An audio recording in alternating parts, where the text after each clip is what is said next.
Hello everyone, welcome to study IQ। इस video में मैं उड़ीसा के करंट अफेयर कवर करूंगा जनवरी से अक्टूबर तक के। याद रखिए, ये सिर्फ पहला भाग है। ये वीडियो लगभग 50 मिनट के आसपास का होगा और इसमें मैं जनवरी से अक्टूबर तक के करंट अफेयर सिर्फ उड़ीसा राज्य के हैं। ये उड़ीसा का जो OPSC एग्जाम होता है या जो भी लोकल लेवल के टीचर्स रिक्रूटमेंट, सब इंस्पेक्टर, जो भी पेपर होते हैं उनमें आपकी मदद करेंगे। लेकिन फिर से 2 पार्ट आएंगे, ये है सिर्फ पहला भाग। तो दूसरा भाग मैं आपका रेस्पॉन्स देखते हुए बहुत ही जल्द लेकर आऊंगा। अगर आप SSC, बैंक PO, UPSC की तैयारी करना चाहते हैं, आज 20 तारीख है, तो 20 और 21 सिर्फ 2 दिन सेल बची है हमारी दिवाली की। आप इसका लाभ ले सकते हैं। SSC, बैंक PO, UPSC के पेन ड्राइव अवेलेबल हैं। दिए हुए 3 नंबर में से कोई भी एक डायल कर सकते हैं या फिर studyiq.com पर जाकर ज्यादा जानकारी ले सकते हैं। सबसे पहले बात करते हैं नीति आयोग की। नीति आयोग के नए वाइस चेयरमैन हैं मिस्टर राजीव कुमार। पहले थे अरविंद पंगरिया। इसके जो प्रेसिडेंट या चेयरमैन बोलते हैं, जो वर्ड यूज करते हैं वो चेयरमैन होता है, वो है प्रधानमंत्री मोदी। और जो इसके CEO यानी चीफ एग्जीक्यूटिव ऑफिसर हैं वो है mister Amitabh Kant. NITI Aayog planning commission का नया नाम है। नीति आयोग ने शुरू करा है एक नई स्कीम जिसका नाम है साथ। साथ का फुल फॉर्म है sustainable action for transforming human capital. अब इसमें ये क्या करेंगे? इन्होंने भारत के 6 राज्य सिलेक्ट करे हैं, 3 एजुकेशन के लिए और 3 हेल्थ केयर के लिए। क्योंकि आप जानते हैं जो ह्यूमन डेवलपमेंट इंडेक्स होता है उसमें एजुकेशन, शिक्षा और हेल्थ ये काफी इंपॉर्टेंट होते हैं। और नीति आयोग का यह कहना है हम भारत के 3 राज्य हैं, उन्हें एकदम आइडियल स्टेट बनाएंगे एजुकेशन में। यानी अगर एजुकेशन का नाम लिया जाएगा तो इन 3 राज्यों का नाम सबसे पहले लिया जाएगा। Same with health. तो कौन कौन से राज्य इन्होंने सिलेक्ट करे हैं हेल्थ के लिए? हेल्थ के लिए सिलेक्ट करे हैं उत्तर प्रदेश, असम और कर्नाटक। और एजुकेशन के लिए करे हैं मध्य प्रदेश, झारखंड और उड़ीसा। यानी कि उड़ीसा में एजुकेशन सेक्टर पूरा का पूरा ट्रांसफॉर्म कर दिया जाएगा साथ इनिशिएटिव के तहत, साथ स्कीम के तहत, और इसको एक आइडियल राज्य बनाया जाएगा एजुकेशन में। तो याद रखिए नाम 3 जो किए हैं हेल्थ के लिए और 3 जो किए हैं एजुकेशन के लिए, और इसका नाम है साथ। अब बात करते हैं इम्यूनाइजेशन यानी टीकाकरण। टीकाकरण क्या होता है? हम इसे वैक्सीनेशन भी बोलते हैं। किसी भी रोग से निपटने के लिए जब आपको इंजेक्शन दिया जाता है जिससे वो रोग आपको ना हो, इम्यूनाइजेशन बोला जाता है। अब बच्चों में एक बहुत बड़ी प्रॉब्लम है दस्त की, जिसे लूज मोशन बोलते हैं या इसे हम डायरिया बोलते हैं। साइंस में, अगर विज्ञान में आप रुचि रखते हैं तो लूज मोशन को डायरिया कहा जाता है। और डायरिया का एक बहुत बड़ा कारण है भारत में रोटा वायरस इन्फेक्शन। ये एक खास किस्म का वायरस होता है। रोटा वायरस से बच्चों को वैक्सीन यानी दवा दी जानी चाहिए। इसमें 38 लाख बच्चे ऑलरेडी हमने उनको वैक्सीनेट किया है भारत के 4 राज्यों में, हरियाणा, हिमाचल प्रदेश, आंध्र प्रदेश और उड़ीसा। और अब केंद्र सरकार ने 5 राज्य और चुने हैं universal immunisation programme for rota virus के तहत। असम, त्रिपुरा, मध्य प्रदेश, राजस्थान और तमिलनाडु। यानी भारत के अब तक 9 राज्य ऐसे हैं जिनमें universal immunisation programme rota virus से निपटने के लिए चलाया जा रहा है। तो उनमें एक है उड़ीसा। अब एक बात और याद रखिए, बच्चों में जब लूज मोशन हो जाते हैं तो उससे बच्चों के शरीर में पानी की कमी हो जाती है और बच्चे मर जाते हैं। इनफैक्ट लूज मोशन या डायरिया जो 2 साल से कम बच्चे हैं उनमें मृत्यु का एक सबसे बड़ा कारण है। अब बात करते हैं उड़ीसा में टूरिज्म की। टूरिज्म जो है उड़ीसा में बहुत पॉपुलर है। आप जानते हैं पुरी है, भुवनेश्वर है, कटक है, एक से एक उड़ीसा में बीचेस हैं, हमारे वर्ल्ड हेरिटेज साइट हैं, बहुत कुछ है।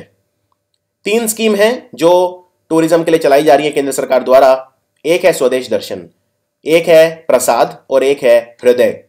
अब एक इंपॉर्टेंट चीज आपको यह बता देता हूं कि स्वदेश दर्शन स्कीम है ये चला रहा है मिनिस्ट्री ऑफ टूरिज्म। पहले हमारे कल्चर और टूरिज्म के जो मंत्री थे वो थे डॉक्टर महेश शर्मा। ये हमारे कल्चर यानी संस्कृति और टूरिज्म यानी पर्यटन दोनों के मंत्री थे। परंतु अब कल्चर के मंत्री तो डॉक्टर महेश शर्मा हैं, टूरिज्म के मंत्री नहीं हैं। नए मंत्री टूरिज्म के लिए बने हैं मिस्टर KJ अल्फोंस, और ये केरल राज्य से आते हैं। KJ अल्फोंस है हमारे नए टूरिज्म मिनिस्टर। स्वदेश दर्शन स्कीम क्या है? देखिए, इसमें हमारी जो केंद्र सरकार है वो राज्यों में इंफ्रास्ट्रक्चर, कौन सा इंफ्रास्ट्रक्चर? टूरिज्म का इंफ्रास्ट्रक्चर, उसको बढ़ाने के लिए कार्य करेगी और 100% फंडिंग इसमें सेंट्रल गवर्नमेंट द्वारा दी जाएगी। दूसरी स्कीम है प्रसाद यानी pilgrimage rejuvenation and spiritual augmentation drive. ये इसका फुल फॉर्म है, pilgrimage rejuvenation and spiritual augmentation drive. इसमें हमारे जो स्पिरिचुअल प्लेसेस हैं, धार्मिक स्थल, धार्मिक जो प्लेसेस हैं उनका विकास किया जाएगा। और तीसरी है हृदय। हृदय मतलब heritage city development and augmentation योजना, यानी हमारे जो हेरिटेज सिटी हैं, जो हमारी धरोहर हैं, सांस्कृतिक धरोहर, उनका विकास किया जाएगा। अब प्रसाद और हृदय में क्या डिफरेंस है?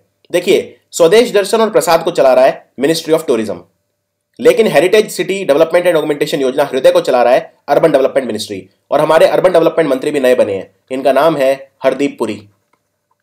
ये यूनाइटेड नेशंस में भारत के परमानेंट रिप्रेजेंटेटिव थे और बहुत सारे देशों में भारत के राजदूत रह चुके हैं, ये एम्बेसडर रह चुके हैं, डिप्लोमेट रह चुके हैं। हरदीप पुरी अर्बन डेवलपमेंट मंत्री हैं ये। और प्रसाद को कौन चला रहा है? प्रसाद को चला रहा है मिनिस्ट्री ऑफ टूरिज्म, और स्वदेश दर्शन को भी चला रहा है मिनिस्ट्री ऑफ टूरिज्म। तो ये भी इंपॉर्टेंट डिफरेंस है। प्रसाद में 25 शहरों का विकास किया जाएगा, हृदय में 12 शहरों का विकास किया जाएगा। ये एक और डिफरेंस है। प्रसाद जो है ये धार्मिक जगहों के लिए है, हृदय जो है ये हेरिटेज यानी सांस्कृतिक धरोहर वाली जगहों के लिए है। ये 3 इंपॉर्टेंट डिफरेंस है प्रसाद स्कीम में और हृदय स्कीम में। सबसे पहले बात करते हैं प्रसाद की। जैसा मैंने आपको बताया, प्रसाद में 25 जगह है जिनका विकास किया जाना है। क्या इनमें से कोई उड़ीसा में है? देखते हैं। अब जब यह स्कीम लॉन्च हुई थी तो 12 जगह का विकास किया जाना था। एक राज्य 2015 में ऐड कर दिया गया था, एक सिटी पटना, और 12 फिर दोबारा ऐड कर दिए गए 2016-17 में, यानी टोटल अब तक हो गए हैं 25। क्या इन 25 में उड़ीसा में कोई है? तो एक तो है पुरी। इसके अलावा आप यहां पे पूरी लिस्ट देख सकते हैं। जितना मैं समझता हूं सिर्फ पुरी है। फिर जो 12 नए ऐड हुए थे, इनमें क्या कोई उड़ीसा में ऐड हुआ? नहीं। तो सिर्फ एक ही शहर है पुरी जो प्रसाद स्कीम के तहत उड़ीसा में डेवलप किया जाएगा। अब बात करते हैं हृदय। हृदय के अंदर भी उड़ीसा का सिर्फ एक ही शहर है जो है पुरी, यानी उड़ीसा का जो पुरी है उसे हृदय स्कीम के तहत भी डेवलप किया जाएगा। और हृदय स्कीम कौन चला रहा है? Urban development ministry. और प्रसाद स्कीम के तहत जो मिनिस्ट्री ऑफ टूरिज्म चला रहा है उसमें भी डेवलप किया जाएगा। हृदय स्कीम पे टोटल 500 करोड़ रुपए का खर्चा है, यानी इन 12 शहरों को डेवलप करने के लिए 500 करोड़ रुपए का खर्चा है, जिसे मिनिस्ट्री ऑफ अर्बन डेवलपमेंट करेगा। और नवंबर 2018 तक ये सारे डेवलप किए जाएंगे। उड़ीसा जो है, उड़ीसा ने स्वदेश दर्शन स्कीम के तहत, देखिए, कई तरह के सर्किट बनाए जाने हैं। स्वदेश दर्शन स्कीम में 13 तरह के सर्किट बनाए जाने हैं। जैसे सर्किट का मतलब क्या होता है? अगर आप किसी स्थान को घूमने जा रहे हैं तो उसको बाकी स्थानों से भी जोड़ दिया जाता है, जिससे आप सारे स्थान कवर कर सकें, घूम सकें एक ही चक्कर में। उसको सर्किट बोलते हैं। इस सर्किट का फायदा यह होता है कि एक से ज्यादा जगह को कोई भी पर्यटन जो सैलानी है, जो टूरिज्म करने आए हैं, देखने आने वाले लोग हैं, चाहे वो डोमेस्टिक हो चाहे इंटरनेशनल हो, उसका मजा ले सकते हैं। इसमें बुद्धिस्ट सर्किट बनाया जाएगा उड़ीसा में, बुद्धिस्ट सर्किट। अब सवाल यह है कि इसमें क्या क्या बनाया जाएगा। सबसे पहले एक अंतर्राष्ट्रीय दर्जे का, इंटरनेशनल स्टैंडर्ड का म्यूजियम बनेगा। यह बनेगा उदयगिरी में। उदयगिरी जगह का नाम याद रखिए, बहुत ज्यादा इंपॉर्टेंट है। दूसरा, बुद्धिस्ट सर्किट जो बनेगा, इसमें प्रॉपर रोड बनाए जाएंगे, इंफ्रास्ट्रक्चर डेवलपमेंट किया जाएगा। और ये इंफॉर्मेशन दिया टूरिज्म डायरेक्टर नितिन जवाले ने। और चौथी, कलिंगा इंटरनेशनल बुद्धिस्ट कंक्लेव भी उदयगिरी में हुई थी उड़ीसा में। 4th Kalinga international Buddhist conclave. Orissa को पहले हम कलिंगा भी बोलते थे, और कलिंगा युद्ध भी हुआ था जिसे सम्राट अशोक ने जीता था। अब जो ये चौथा इंटरनेशनल बुद्धिस्ट कॉन्फ्रेंस है, ये उदयगिरी और भुवनेश्वर में हुआ था 10 से 12 अप्रैल 2017 में। इसे डिपार्टमेंट ऑफ टूरिज्म ने ऑर्गेनाइज किया था, Orissa institute of maritime and south east Asian studies के साथ मिलकर और आर्कियोलॉजिकल सर्वे ऑफ इंडिया के साथ मिलकर, उड़ीसा में पर्यटन को बढ़ावा देने के लिए। और यह 3 दिवस तक कंक्लेव चला। इसमें 200 से ज्यादा बुद्धिस्ट जो इंटरनेशनल स्कॉलर हैं उन्होंने हिस्सा लिया, टूर ऑपरेटर्स ने हिस्सा लिया, और उड़ीसा को पोजीशन किया गया एक बौद्ध धर्म का टूरिज्म के लिए। जो उड़ीसा है वहां पे जो टूरिस्ट हैं, टूरिस्ट अराइवल, जितने टूरिस्ट आ रहे हैं उड़ीसा में घूमने, वो 9% हर साल बढ़ रहे हैं। यह कहा उड़ीसा के पर्यटन मंत्री अशोक पांडा ने। यह टूरिज्म एंड कल्चर मिनिस्टर हैं उड़ीसा के। उड़ीसा की सरकार ने 258 करोड़ रुपए खर्च करे हैं पिछले 3 सालों में टूरिज्म को बढ़ाने के लिए। और जो विदेशी टूरिस्ट हैं उनका नंबर बढ़ रहा है 14% हर साल, 14% पर एनम। और डोमेस्टिक टूरिस्ट का बढ़ रहा है लगभग 9% पर एनम। उड़ीसा में जो टूरिस्ट आए थे 2013 में, वो आए थे 98,66,810। अब इनका नंबर हो चुका है 1,29,19,260 2016 में। यानी जो ग्रोथ है ओवरऑल वो है 9% पर एनम। फॉरेन टूरिस्ट की जो ग्रोथ है, उड़ीसा में 2013 में आए थे 66,675 फॉरेन टूरिस्ट, विदेशी टूरिस्ट, और 2016 में आए 76,361, यानी 14% की ग्रोथ है। और टूरिज्म डिपार्टमेंट ने यह कहा है कि वो 30% का ग्रोथ टारगेट कर रहे हैं विदेशी टूरिस्ट के आगमन में, यानी फॉरेन टूरिस्ट अराइवल में 30% ग्रोथ उनका टारगेट है। उड़ीसा ने नई टूरिज्म पॉलिसी भी बनाई है जो नवंबर 2016 में लॉन्च हुई थी। इसमें जो कैपिटल सब्सिडी है 10 करोड़, और कहने का मतलब यह है अगर आपका प्रोजेक्ट 50 करोड़ से कम का है तो आपको 10 करोड़ रुपए तक की सब्सिडी दी जाएगी बिलो 50 करोड़ में, और अगर अबव 50 करोड़ का है, 50 करोड़ से ज्यादा का कोई प्रोजेक्ट है टूरिज्म के लिए, तो उसमें 15 करोड़ तक की सब्सिडी दी जाएगी। इसके अलावा एक सिंगल विंडो क्लियरेंस कमेटी बनाई गई है जिसने अब तक 26 प्रोजेक्ट टूरिज्म पॉलिसी के तहत क्लियर कर दिए हैं। उड़ीसा में 2 इंपॉर्टेंट धार्मिक स्थल हैं। एक है पुरी, पुरी जो भगवान जगन्नाथ का मंदिर है उसके लिए फेमस है, रथ यात्रा के लिए फेमस है, और दूसरा है कोणार्क। कोणार्क में है सन टेम्पल, सूर्य मंदिर। ये 2 इंपॉर्टेंट धार्मिक स्थल हैं, इनको रेलवे लाइन से जोड़ा जा रहा है। MOU ऑलरेडी साइन हो चुका है, अब काम भी शुरू हो चुका है। 35 किलोमीटर लंबा रेलवे लाइन बिछाया गया है 250 करोड़ रुपए की मदद से, और ये वहां की जो तट रेखा है उस पर बिछाया गया है क्योंकि दोनों तट पर है। पुरी से कोणार्क तक रेल चलेगी 35 किलोमीटर की, और इसमें खर्चा होगा 250 करोड़ रुपए। और पुरी फेमस किस लिए है? भगवान जगन्नाथ के मंदिर के लिए, रथ यात्रा के लिए, और कोणार्क फेमस है सन टेम्पल के लिए। हमारे रेल मंत्री भी नए बने हैं, उनका नाम है पीयूष गोयल। ये रेल मंत्री भी हैं और कोयला मंत्री भी हैं। नवीन पटनायक जो उड़ीसा के मुख्यमंत्री हैं, इनकी पार्टी का नाम है BJD यानी बीजू जनता दल। इनके जो पापा थे उनका नाम था बीजू पटनायक, और नवीन पटनायक यहाँ के मुख्यमंत्री हैं, और जो गवर्नर है वो हैं डॉक्टर SC जामिर। ये हैं उड़ीसा के गवर्नर, राजधानी है भुवनेश्वर। इन्होंने उद्घाटन करा कोणार्क मंदिर में एक लाइट एंड साउंड शो। ये 35 मिनट का शो था, और ये 13th सेंचुरी टेम्पल है जो वहां पे जो कोणार्क का फेमस मंदिर है जो 13वीं शताब्दी में बना था, वहां पे इसका उद्घाटन हुआ। और ये एक लाइट एंड साउंड शो है। ये कई भाषाओं में अवेलेबल था, और अगर आप किसी दूसरी भाषा में सुनना चाहते हैं तो वहां पे कस्टमाइज हेडफोन भी अवेलेबल थे। एक बात और याद रखिए, जो कोणार्क का मंदिर है फेमस सन टेम्पल, ये एक यूनेस्को वर्ल्ड हेरिटेज साइट है। ये भी इंपॉर्टेंट है। भारत में 36 वर्ल्ड हेरिटेज साइट हैं। पिछले साल 35 थे, अभी 36वां बना है अहमदाबाद शहर। ये भारत का पहला और एशिया का तीसरा सिटी है जिसे वर्ल्ड हेरिटेज साइट का दर्जा दे दिया गया है। पूरी दुनिया में सबसे ज्यादा वर्ल्ड हेरिटेज साइट है इटली में है 53, दूसरे नंबर पे है चाइना में है 52, और इंडिया में है 36। इंडियन टूरिज्म डेवलपमेंट कॉर्पोरेशन यानी ITDC ने लगभग खर्चा करा है इस प्रोजेक्ट के ऊपर 5.56 करोड़, यानी कि जो लाइट एंड साउंड शो है इसके ऊपर। और 50 रुपए का टिकट है। अगर आपको ये देखना है तो 50 रुपए का टिकट आप खरीद के देख सकते हो। उड़ीसा में जो ट्रैवल बाजार है, उड़ीसा ट्रैवल बाजार, उन्होंने अपनी वेबसाइट और लोगो लॉन्च करा है। तो इनकी वेबसाइट है udisatravelbazaar.com, और ऑफिशियल लोगो भी अब इन्होंने लॉन्च करा है। तो जिस तरह से जयपुर में ग्रेट इंडियन ट्रैवल बाजार है उसको होस्ट किया जाता है, उसी तरीके से अब उड़ीसा का ट्रैवल बाजार भी होस्ट किया जाएगा। अब जो 2017 का ये बाजार है उड़ीसा का, ये कब लगा? ये 15 से 17 तारीख को लगा था, अभी 4 दिन पहले। 15 से 17 अक्टूबर को भुवनेश्वर में लगा था। इसको ऑर्गेनाइज करा फिक्की ने, यानी federation of Indian chamber of commerce and industry, साथ में उड़ीसा के टूरिज्म डिपार्टमेंट के साथ मिलकर। अब बात करते हैं स्वच्छ सर्वेक्षण की। देखिए, स्वच्छ सर्वेक्षण आपको यह बताता है कि भारत का कौन सा शहर कितना साफ है।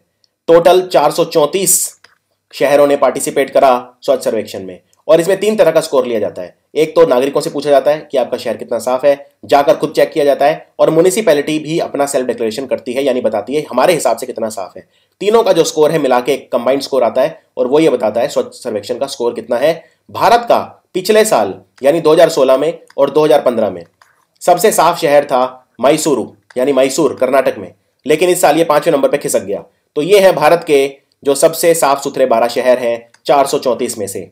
क्या इनमें कोई उड़ीसा में है? जी नहीं। पहले पे है इंदौर, फिर है भोपाल, तीसरे पे है विशाखापट्टनम जो आंध्र प्रदेश में है, सूरत गुजरात में है, मैसूरू, तिरुचिरापल्ली जिसे हम त्रिची भी बोलते हैं तमिलनाडु में है, नई दिल्ली, और विशाखापट्टनम को हम विजैग भी बोलते हैं शॉर्ट में, ये आंध्र प्रदेश में। नावी मुंबई, तिरुपति, वडोदरा, चंडीगढ़ और उज्जैन। उज्जैन शिप्रा नदी के किनारे है, यहाँ पे कुंभ का मेला भी लगता है, महाकालेश्वर मंदिर है। अब अगर मैं बताऊं शुरू के जो 50 सबसे साफ सुथरे शहर हैं उनमें से सबसे ज्यादा है गुजरात में 12, दूसरे नंबर पे है मध्य प्रदेश में 11, तीसरे नंबर पे है आंध्र प्रदेश में 8। तो उड़ीसा ने कैसा परफॉर्म करा? क्वेश्चन कई तरह से आ सकता है। क्वेश्चन आ सकता है जो भारत के 100 सबसे साफ सुथरे शहर हैं उनमें उड़ीसा के कितने हैं, तो आंसर है सिर्फ एक, भुवनेश्वर 94 नंबर पे है। और उड़ीसा का सबसे जो गंदा शहर है वो है भद्रक, 349 नंबर पे है 434 में से।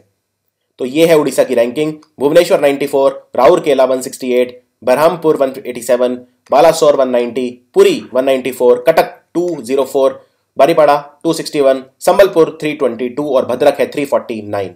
तो ये है स्वच्छ सर्वेक्षण 2017 की रैंकिंग। भारत का जो सबसे गंदे शहर है, सबसे ज्यादा डर्ट जहां पे है, गंदगी है, ये है नीचे से 8। सबसे गंदा शहर है भारत का गोंडा, उत्तर प्रदेश में। दूसरे नंबर पे है भूसावल, महाराष्ट्र में। फिर है बाघा, बिहार में। हरदोई, उत्तर प्रदेश, ये नीचे से चौथे नंबर पे है। कटिहार, बिहार। फिर बहराइच, उत्तर प्रदेश। मुक्तसर, और 8वें नंबर पे है नीचे से अबोहर, पंजाब में। अब बात करते हैं उड़ीसा के बजट की। बजट से कम 2 क्वेश्चन जरूर आते हैं, तो देखते हैं बजट में क्या बताया गया इस बार। देखिए, जो उड़ीसा का जो जीडीपी है वो एस्टिमेट किया गया है करंट प्राइसेस पे 2017-18 के लिए, यानी जो साल चल रहा है इसी में। ये साल 1 अप्रैल 2017 को स्टार्ट हुआ था, वित्तीय वर्ष, फाइनेंशियल ईयर, और 31 मार्च 2018 को खत्म होगा। उड़ीसा का जो जीडीपी है वो है 4,12,481 करोड़ रुपए। ये पिछले साल के एस्टिमेट से लगभग 8.8% ज्यादा है। इस साल जो खर्चा होगा, टोटल एक्सपेंडिचर, वो एस्टिमेट किया गया है 1,06,911 करोड़। ये पिछले साल से 14.3% ज्यादा है। दूसरी बात, अगर मैं टोटल रिसिप्ट्स की बात करूं, बोरोइंग्स यानी उधार को हटा के 2017-18 के लिए, तो ये एस्टिमेट की गई हैं 89,062 करोड़। ये पिछले साल से 11.1% ज्यादा है।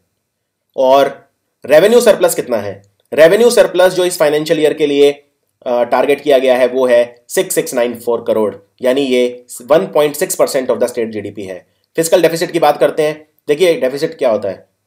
अगर आपकी इनकम कम है और आपके एक्सपेंडिचर यानी खर्चे ज्यादा हैं तो एक डेफिसिट आ जाएगा, इसको बोलते हैं फिस्कल डेफिसिट। याद रखिए, 14 फाइनेंस कमीशन के हिसाब से, 14 फाइनेंस कमीशन के हिसाब से, जिसके चेयरमैन है डॉक्टर वाई.वी. रेड्डी, जो एक वक्त रिजर्व बैंक ऑफ इंडिया के गवर्नर भी थे, आरबीआई के। वाई.वी. रेड्डी कमीशन यानी 14 फाइनेंस कमीशन और FRBM, fiscal responsibility and budget management act के हिसाब से जो फिस्कल डेफिसिट है वो स्टेट जीडीपी का 3% से ज्यादा नहीं होना चाहिए। लेकिन उड़ीसा का जो टारगेटेड है वो है 3.5%। ये एक अच्छी खबर नहीं है, यानी उड़ीसा पे उधार काफी ज्यादा है। इस साल का जो उधार है, जो अभी वित्तीय वर्ष चल रहा है 2018 में, जो खत्म होगा 31 मार्च को, उसमें फिस्कल डेफिसिट टारगेट किया गया है 14,435 करोड़ रुपए। अब इसमें देखते हैं किस पे कितना कितना खर्चा आएगा। उड़ीसा जो हाउसिंग, अर्बन डेवलपमेंट है, स्कूल एजुकेशन है और वाटर रिसोर्सेज, इसमें थोड़ा सा इन्होंने इंक्रीज किया है। लेकिन पंचायती राज डिपार्टमेंट में थोड़ा सा कम किया है इन्होंने बजट एलोकेशन। बजट एलोकेशन मतलब बजट का वो हिस्सा जो इन डिपार्टमेंट पे खर्च किया जाएगा। इरिगेशन के ऊपर लगभग 2.95 लाख, 2,95,000 हेक्टेयर जमीन है एग्रीकल्चर का, जिसे इरिगेशन प्रोवाइड किया जाएगा 2017-18 में। और 1546 करोड़ रुपए एलोकेट किए गए हैं पार्वती गिरी मेगा लिफ्ट इरिगेशन स्कीम के तहत। जो पार्वती गिरी है, इनको हम उड़ीसा की मदर टेरेसा भी बोलते थे। ये एक काफी प्रोमिनेंट फीमेल फ्रीडम फाइटर थी, स्वतंत्रता सेनानी थी उड़ीसा की, पार्वती गिरी। इनके नाम पे स्कीम है पार्वती गिरी मेगा लिफ्ट इरिगेशन स्कीम, जिसमें खर्च किया जाएगा 1546 करोड़ रुपए। उन्नति, ये एक नई स्कीम है। उन्नति, इसका फुल फॉर्म है अर्बन ट्रांसफॉर्मेशन इनिशिएटिव उन्नति।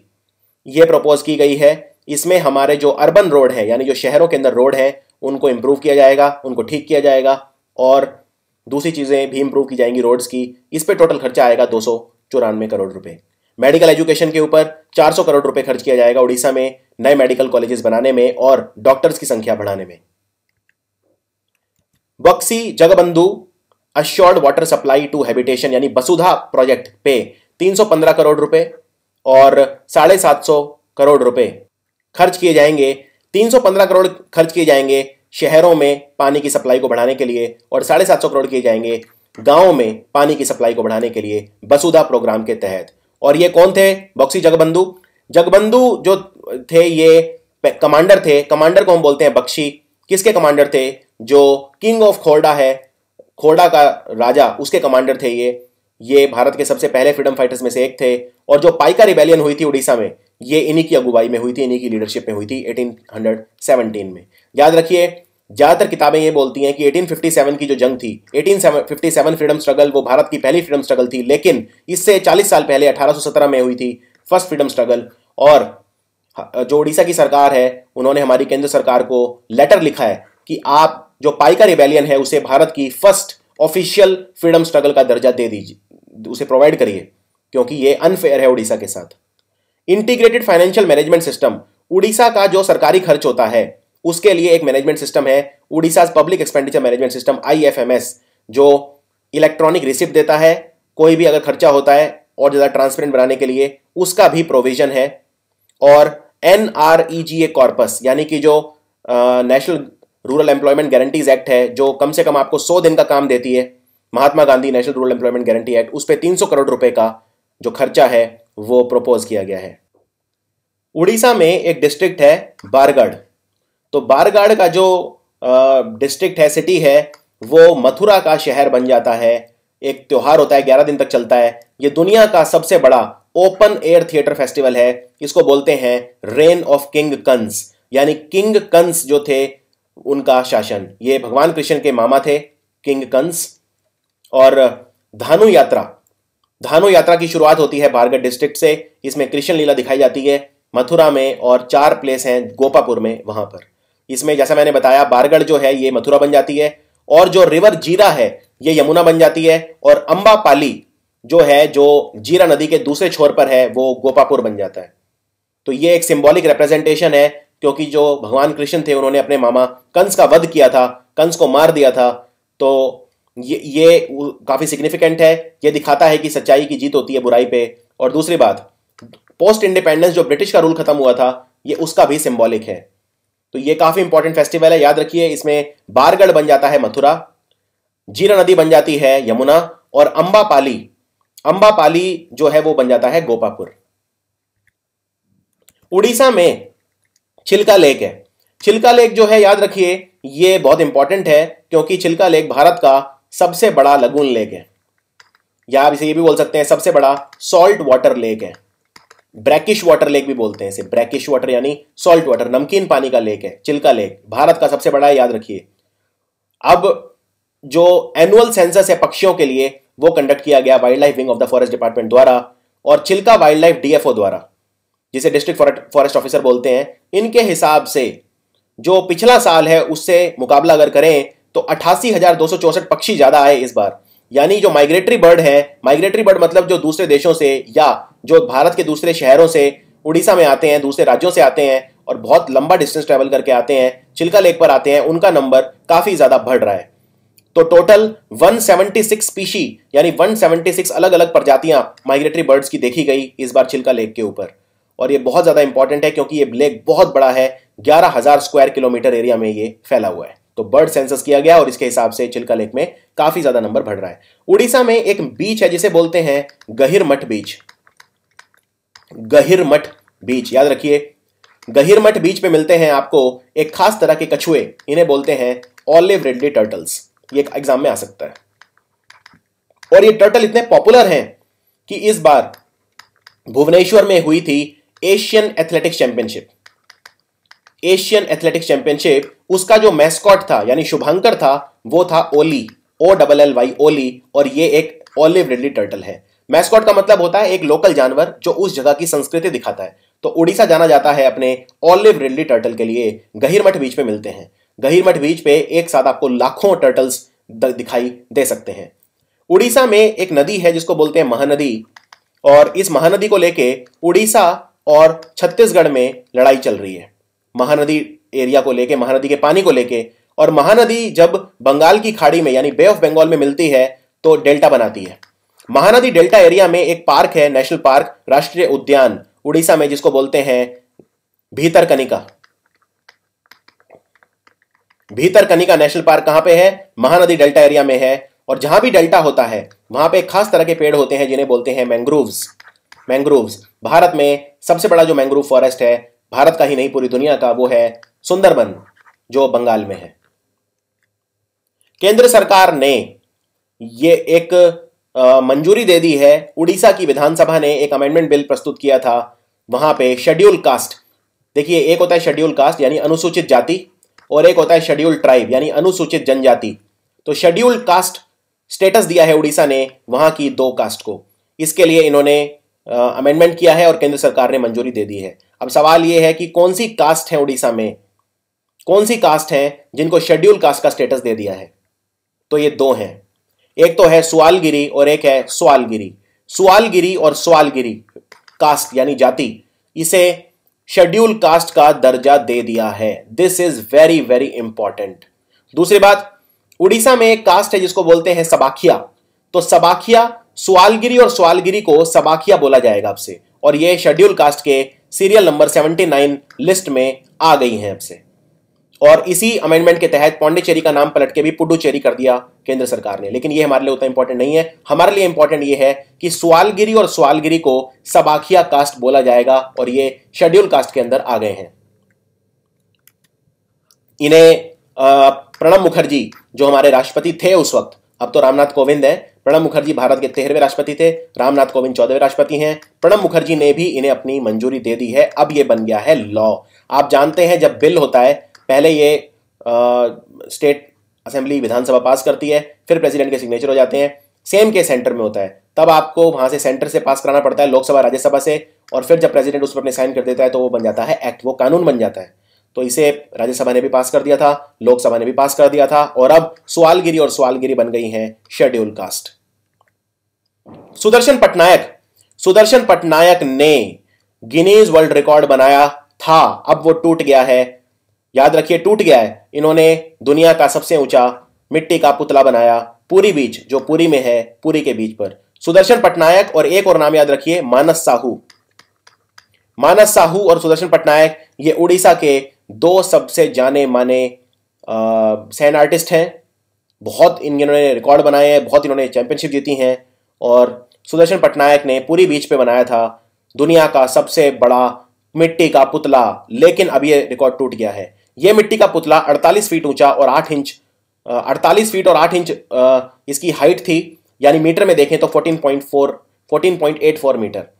और इसका थीम था वर्ल्ड पीस, विश्व शांति। 39 साल के हैं सुदर्शन। इन्होंने जो अमेरिका के आर्टिस्ट हैं टेड सीबर्ट, उनका रिकॉर्ड तोड़ा था। टेड सीबर्ट ने 13.97 मीटर का रिकॉर्ड बनाया था मियामी बीच 2015 में। लेकिन अब लेटेस्ट आपको बता रहा हूं, सुदर्शन पटनायक का रिकॉर्ड भी तोड़ दिया है। किसने तोड़ा? लुकास ब्रुगमैन। इन्होंने जर्मनी के अंदर बनाया 16.68 मीटर का ये सैंड कासल, और ये अब है दुनिया का सबसे ऊंचा सैंड कासल। यानी अब सुदर्शन पटनायक दुनिया में दूसरे नंबर पे हैं, पहले नंबर पे गिनीज वर्ल्ड रिकॉर्ड है लुकास ब्रुगमैन, ये जर्मनी के हैं। एयर एशिया, देखिए एयर एशिया जो है इसके ओनर है टोनी फर्नांडिस, और एक फुटबॉल क्लब है क्यूपीआर, ये उसके भी मालिक हैं। क्यूपीआर अंग्रेजी इंग्लैंड का फुटबॉल क्लब है। एयर एशिया ने एमओयू साइन करा है, मेमोरेंडम ऑफ अंडरस्टैंडिंग, उड़ीसा की सरकार के साथ। और ये मेमोरेंडम ऑफ अंडरस्टैंडिंग क्या है? अब डायरेक्ट फ्लाइट चलेंगी। ये एयर एशिया जो है ये मलेशिया की एक लो कॉस्ट एयरलाइन है, और जो ये डायरेक्ट इंटरनेशनल फ्लाइट है भुवनेश्वर से चलेगी कुआलालंपुर। कितनी फ्लाइट चलेंगी? 2 फ्लाइट है जो भुवनेश्वर से कुआलालंपुर, मलेशिया की राजधानी है कुआलालंपुर, यहां से डायरेक्ट जाएंगी। कौन से एयरपोर्ट से जाएंगी? बीजू पटनायक इंटरनेशनल एयरपोर्ट जो भुवनेश्वर में है। इसमें यह भी डिसाइड हुआ कि जो उड़ीसा की सरकार है वो सब्सिडी भी प्रोवाइड करेगी, क्योंकि भुवनेश्वर से मलेशिया कुआलालंपुर जाने वाले टूरिस्ट हो सकता है काफी कम हो, तो अगर एरोप्लेन में कम लोग बैठ के जाते हैं तो एयरलाइन का नुकसान होता है। तो जो भी वायबिलिटी गैप फंडिंग होती है, यानी जितना भी कम पड़ जाता है पैसा, वो उड़ीसा की सरकार देगी, लेकिन इस कंडीशन पे देगी कि कम से कम 30% सीट जो है वो रिजर्व होनी चाहिए फ्लाइट के अंदर, तब देगी। उड़ीसा की सरकार ने, उड़ीसा का जो वन विभाग है, फॉरेस्ट डिपार्टमेंट, उन्होंने 181 इरावड्डी डॉल्फिन को देखा है उड़ीसा में, ये कहा सेंसस में। देखिए जो इरावड्डी डॉल्फिन है ये खास किस्म की डॉल्फिन होती हैं, मछलियां होती हैं, और ये एंडेंजर्ड है यानी लुप्त प्राय है, इनका नंबर काफी कम हो चुका है। तो 181 इरावड्डी डॉल्फिन देखी गई उड़ीसा में, और इनके अलावा 34 हमबैक डॉल्फिन, 31 बोटल नोज डॉल्फिन और 5 पैन ट्रॉपिकल स्पॉटेड डॉल्फिन भी उड़ीसा में देखी गई हैं। हालांकि इनका नंबर काफी कम है, क्योंकि 2015 में उड़ीसा में 450 डॉल्फिन देखी गई थी। तो इस साल अगर देखें तो डॉल्फिन का नंबर उड़ीसा में कम हो गया है। चिल्का लेक जो भारत का सबसे बड़ा मीठे पानी का लेक है, वहां पे भी डॉल्फिन का नंबर कम हो गया है। 2015 में 144 देखी गई थी और 2016 में 134, यानी कम हो गई है। ठीक है, बात हो रही है चिल्का लेक की। यहाँ पे कितनी डॉल्फिन दिखी इरावड्डी? 144 2015 में, 134 2016 में।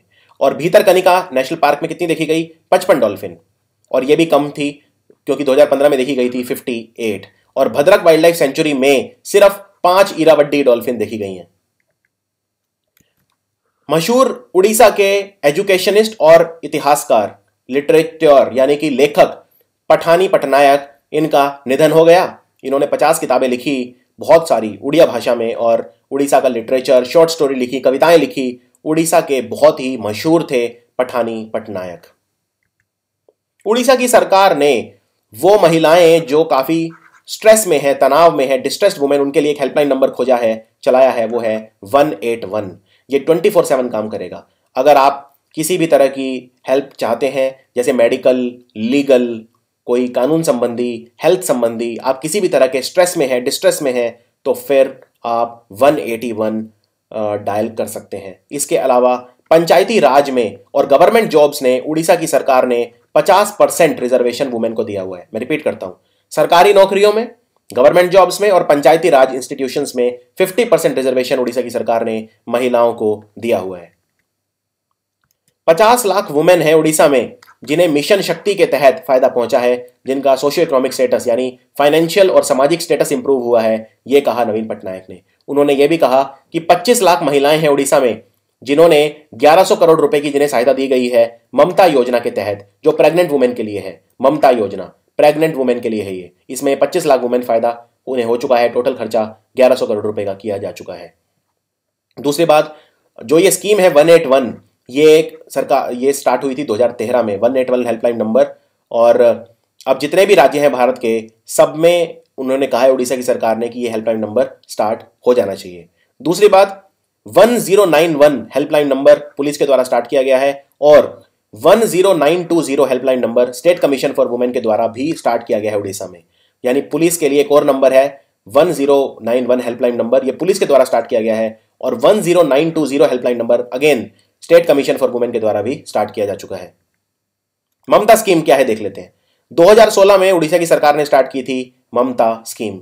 ममता स्कीम का पर्पज ये था कि जो बच्चे पैदा होते ही मर जाते हैं, यानी इन्फेंट मोर्टेलिटी रेट, और जब बच्चा पैदा करते वक्त अगर मदर की डेथ हो जाती है, यानी मैटरनल मोर्टेलिटी रेट, उनको हमें कम करना है। खासकर जो पहले 48 घंटे होते हैं बहुत क्रिटिकल होते हैं, माँ के लिए भी और बच्चे के लिए भी। तो ये प्रेग्नेंट और लैक्टेटिंग मदर्स के लिए थी, सिर्फ सारी महिलाओं के लिए नहीं थी, सिर्फ उनके लिए थी जो प्रेग्नेंट है। इनमें कोई भी अगर कॉम्प्लिकेशन होता है तो उसे सरकारी अस्पतालों में काफी अनुभवी डॉक्टर्स ट्रीट करेंगे, उन्हें एड्रेस करेंगे। और इसका पर्पज सिर्फ एक था, बच्चे की अच्छे से केयर हो सके, बच्चा मरे ना, इन्फेंट मोर्टेलिटी रेट और मैटरनल मोर्टेलिटी रेट कम हो। तो इसमें क्या फायदा होगा? इसमें फायदा यह होगा कि 5000 रुपए दिए जाएंगे जो भी प्रेग्नेंट महिला है, 4 इंस्टॉलमेंट में। उन्हें कुछ रिक्वायरमेंट पूरे करने होंगे, जैसे baby powder oil, mosquito net, flannel cloth and so on. मतलब कहने का कि बच्चे को बचाने के लिए मच्छरदानी होनी चाहिए, बच्चे का तेल, बच्चे का पाउडर, ये सब कुछ फुलफिलमेंट है। अगर ये कंडीशन फुलफिल कर देती है मदर तो 5000 रुपए दिए जाएंगे सरकार की तरफ से। और प्रेग्नेंट वुमेन जो है उसकी एज 19 साल से ज्यादा होनी चाहिए, उड़ीसा की वो रेजिडेंट होनी चाहिए, उसके पास उड़ीसा का डोमिसाइल होना चाहिए, तभी वो स्कीम को अवेलेबल कर पाएगी। और ये फर्स्ट 2 लाइव बर्थ के लिए कर पाएगी। कहने का मतलब ये सिर्फ 2 बच्चों तक है। तीसरा बच्चा अगर होगा किसी औरत को तो फिर 5000 रुपए नहीं मिलेंगे, सिर्फ शुरू के 2 बच्चों के लिए मिलेंगे। अब बात करते हैं यूनेस्को की। देखिए, यूनेस्को को डिक्लेयर करना था वर्ल्ड हेरिटेज साइट। ठीक है, भारत में कितने वर्ल्ड हेरिटेज साइट? पहले 35 थे, अब 36 हो गए। तो जब 35 थे, यूनेस्को ने भारत से नाम मांगे तो भारत ने दिए 5 नाम। और ये 5 नाम जो थे, इनमें से फिर एक सिलेक्ट करना था। तो फाइनली सिलेक्ट किसे करा? अहमदाबाद को। पर ये 5 नाम कौन से थे?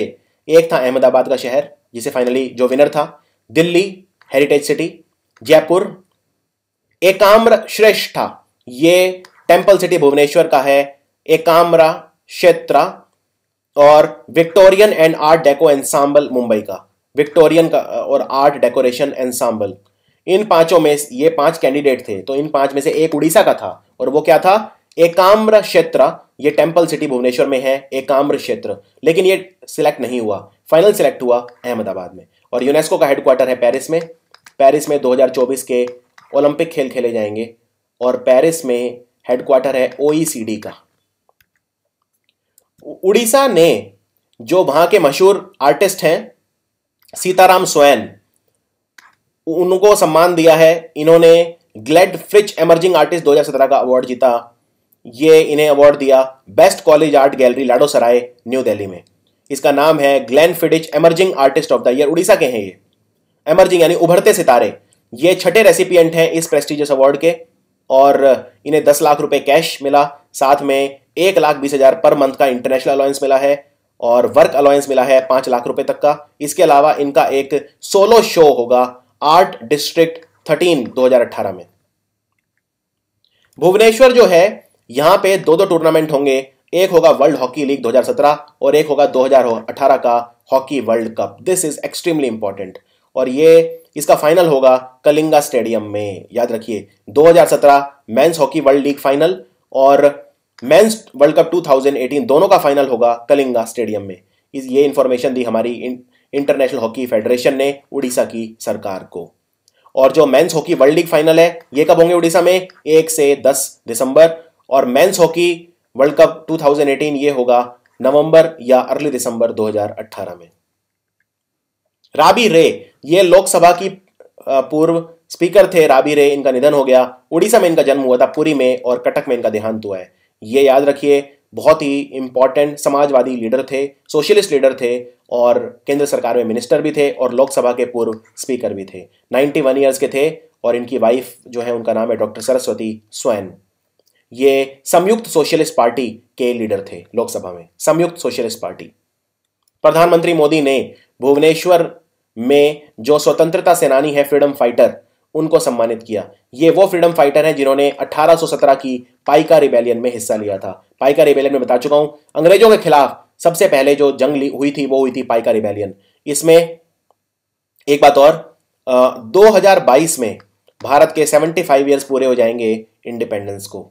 तो ये सरकार ने एक चीज और डिसाइड करी है, वो ये कि जो सेक्रीफाइस है उड़ीसा में पाइका रिबेलियन के स्वतंत्रता सेनानियों का, वो 2022 में सरकार उन्हें रिकॉग्नाइज करेगी जब 75 साल पूरे हो जाएंगे।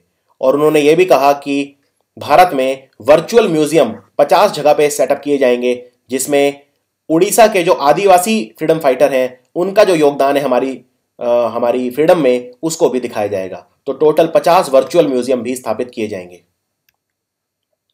बेरहमपुर ठकुरानी यात्रा फेस्टिवल स्टार्ट हुआ उड़ीसा में और ये जो देवी हैं बुद्धि ठकुरानी, इनकी यात्रा होती है जिसे हम बोलते हैं बेरहमपुर ठकुरानी यात्रा। ये दक्षिण उड़ीसा का सबसे बड़े फेस्टिवल्स में से एक है। इस फेस्टिवल के अंदर जो देसी बहरा गली है, देसी बहरा स्ट्रीट, वहां पे इनका जो पेरेंटल हाउस है देवी का, वहां तक ये यात्रा चलती है और इनका जो मूर्ति है वो एक प्रोसेशन यात्रा निकाली जाती है कई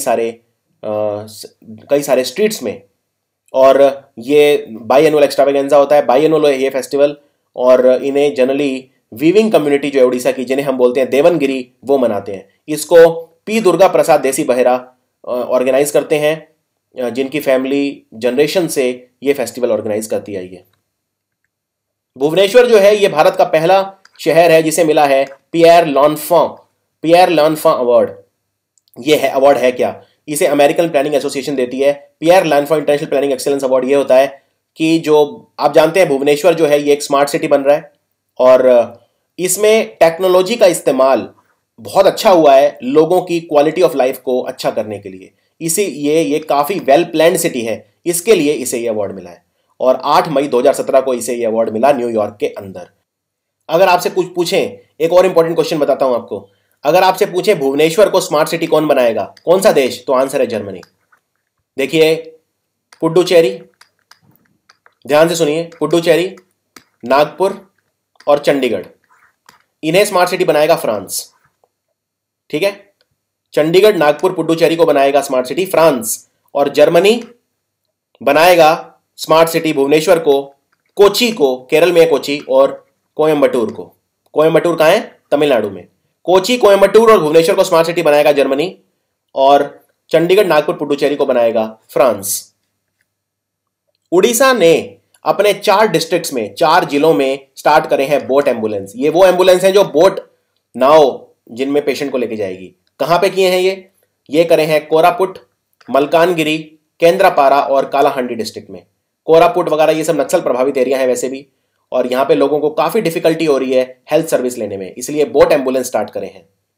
बोट एम्बुलेंस जो है ये स्टेट गवर्नमेंट ने अभी 6 बोट एम्बुलेंस शुरू करे हैं, बाकी बाद में इनका नंबर बढ़ा दिया जाएगा।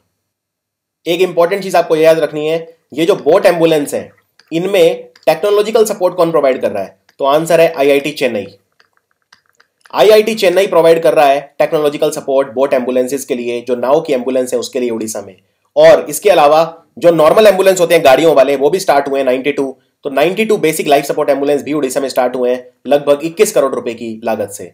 तो टोटल एम्बुलेंस उड़ीसा में जो हो गए हैं, 108 नंबर अगर आप डायल करते हैं एम्बुलेंस बुलाने के लिए, तो टोटल एम्बुलेंस अब हो गए हैं सरकार के पास 512। और उड़ीसा की सरकार ने public health foundation of India यानी पीएचएफआई के साथ भी एक पार्टनरशिप करी है। अब ये post graduate diploma course start कर रहे हैं डॉक्टर्स के लिए, और ये डिस्ट्रिक्ट हेडक्वार्टर्स में, डिफरेंट डिस्ट्रिक्ट हेडक्वार्टर हॉस्पिटल जो है उड़ीसा में, उनमें स्टार्ट किए गए, जिससे डॉक्टर अपनी क्षमता को बढ़ा सकें, अपनी कैपेसिटीज को बढ़ा सकें। जेएसपीएल यानी जिंदल स्टील और पावर लिमिटेड ने अपना सबसे बड़ा, या उड़ीसा का कह सकते हैं सबसे बड़ा, जो लार्जेस्ट इंटीग्रेटेड स्टील प्लांट है वो शुरू करा है। ये करा है इन्होंने अंगुल में, अंगुल के अंदर, और इसमें 30,000 लोगों को रोजगार मिलेगा। और 6 इन्होंने जो इंटीग्रेटेड स्टील प्लांट है, एमटीपीए स्टील प्लांट, ये इन्होंने स्टार्ट करे हैं, याद रखिए। एक इन्होंने जो टारगेट है हमारा स्टील का, वो कितना है? भारत का टारगेट है कि हमें 2030 तक हमारा जो स्टील होना चाहिए वो होना चाहिए 300 मिलियन टन, इतना मैन्युफैक्चरिंग इंडिया में होना चाहिए। और उड़ीसा का लगभग 20% जो स्टील है इंडिया का, वो उड़ीसा से आता है। 20% स्टील इंडिया का मैन्युफैक्चर होता है उड़ीसा में, याद रखिए। और ये प्लांट बहुत बड़ा प्लांट है, जिंदल का 33,000 करोड़ रुपए का प्लांट है ये। 135वीं जगन्नाथपुरी यात्रा स्टार्ट हो गई।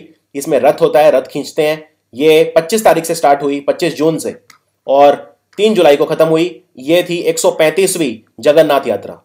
इसमें जब ये यात्रा वापस आती है तो उसे बोलते हैं बहुधा यात्रा यानी रिटर्न कार्ड फेस्टिवल, और ये भगवान जगन्नाथ से रिलेटेड होती है। हिंदू कैलेंडर में हर साल मनाई जाती है ये अशद शुक्ल द्वितीय के दिन। 5000 साल पुराना त्योहार है ये, फेस्टिवल है। इसमें जो भगवान कृष्ण थे वो वृंदावन वापस आए थे बालभद्रा के साथ, जो उनके भाई थे, और उनकी बहन सुभद्रा के साथ। MITS मेगा फूड पार्क बना है उड़ीसा में, रायगढ़ डिस्ट्रिक्ट में। देखिए रायगढ़ की स्पेलिंग देखिए, ये रायगढ़ अलग है, RAIGARH, ये है छत्तीसगढ़ में रायगढ़, रायपुर के पास।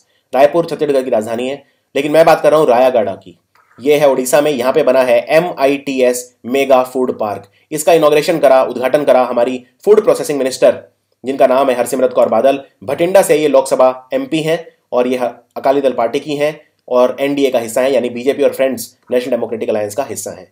ये 7वां मेगा फूड पार्क है जो भारत में स्टार्ट हुआ है पिछले 3 साल के अंदर। इसका पर्पज वही है कि भारत में हम फूड का जो फार्म टू मार्केट, उसे हम अप्रोच को बढ़ाएं। और ये 50 एकड़ की जमीन पे बना है। टोटल खर्चा इसमें हुआ है 80 करोड़ रुपए।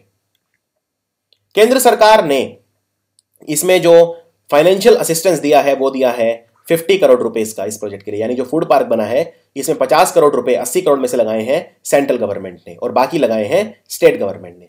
तो मेगा फूड पार्क जो है इसमें लगभग 250 करोड़ रुपए का इन्वेस्टमेंट और होगा।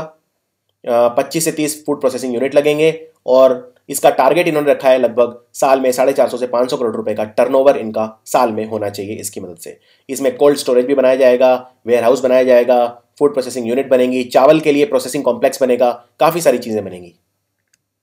उड़ीसा जो है ये पहला भारत का राज्य है जिसने first automatic coastal warning for disaster in India system लगाया है। इसको बोलते हैं अर्ली वार्निंग डिसेमिनेशन सिस्टम। कहने का मतलब ये है, अगर कोई साइक्लोन आता है, आप जानते हैं बे ऑफ बंगाल में काफी साइक्लोन आते हैं, तो अगर कोई साइक्लोन आ जाता है, तूफान आ जाता है, हरिकेन आ जाता है, तो उड़ीसा को काफी पहले पता चल जाएगा। यानी प्राकृतिक आपदाओं से, नेशनल डिजास्टर से निपटने के लिए अर्ली वार्निंग डिसेमिनेशन सिस्टम लगाया है।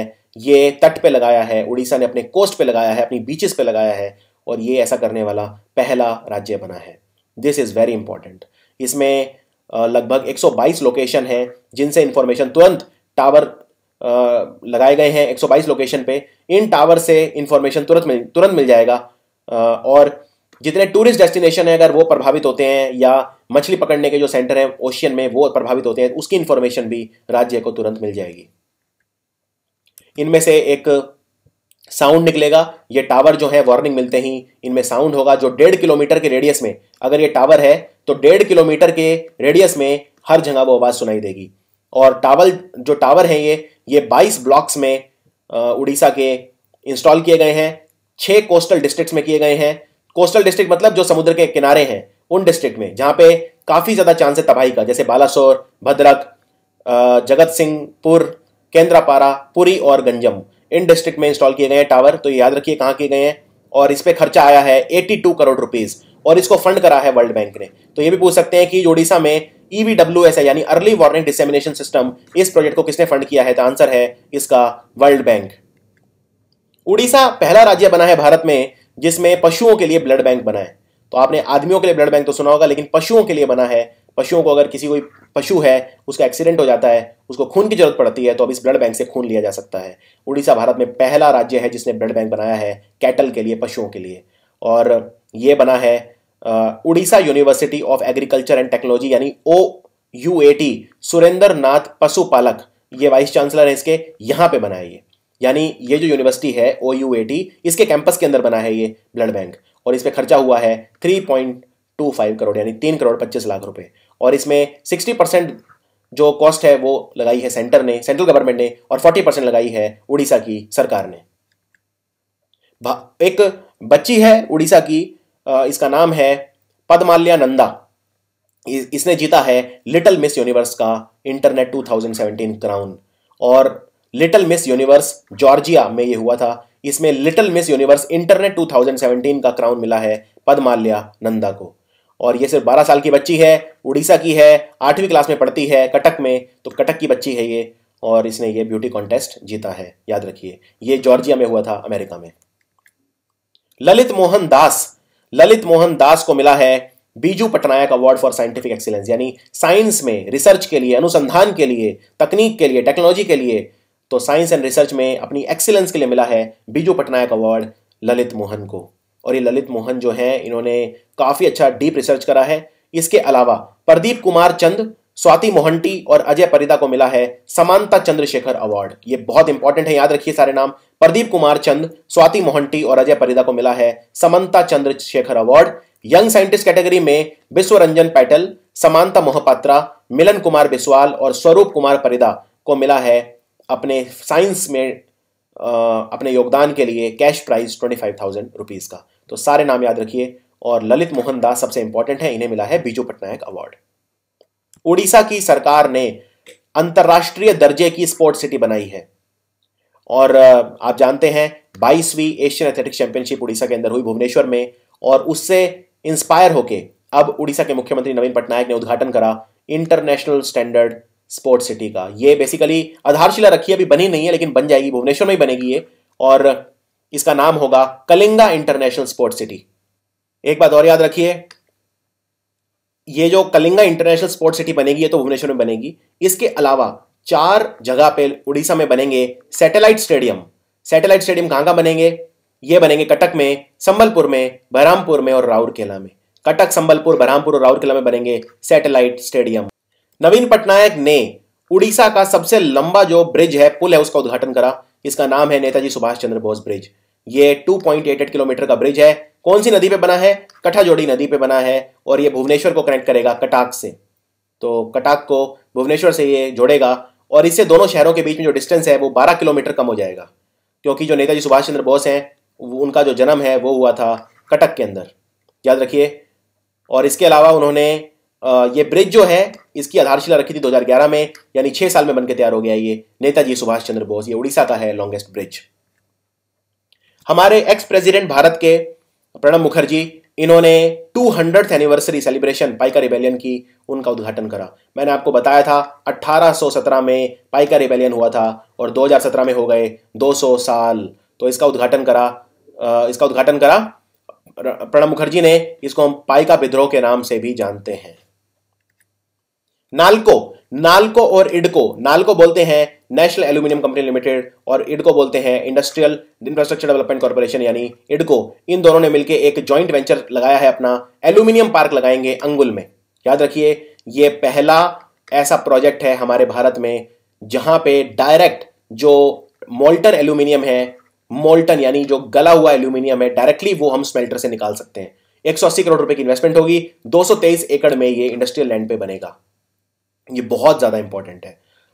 तो एल्यूमिनियम जो कंजम्पशन है भारत में वो लगभग 15% हमारी ग्रो हो रही है और यानी डिमांड बढ़ रही है एल्यूमिनियम की, और इसीलिए अब जो ओडिशा में बन रहा है इससे हम काफी ज्यादा हमारी जो डिमांड है वो पूरी कर पाएंगे। याद रखिए। तो कहां पे लगा रहे हैं नाल्को और इडको मिलकर? ये अंगुल में, और ये भारत का पहला ऐसा प्रोजेक्ट होगा जहां पे डायरेक्टली हम मोल्टन एल्यूमिनियम को ऑब्टेन कर पाएंगे। मशहूर उड़िया के एक्टर, उड़िया भाषा के एक्टर, उड़िया एक्टर मीनाकेतन दास, इनका निधन हो गया। इन्होंने बहुत सारी रोल किए और खासकर ये अपने नेगेटिव रोल्स के लिए जाने जाते थे, विलेन का रोल करते थे। इनकी कुछ फेमस फिल्म है बालूंगा टोका, जियांता भूटा और मोस्ट वांटेड। तो ये था भाग 1 उड़ीसा का।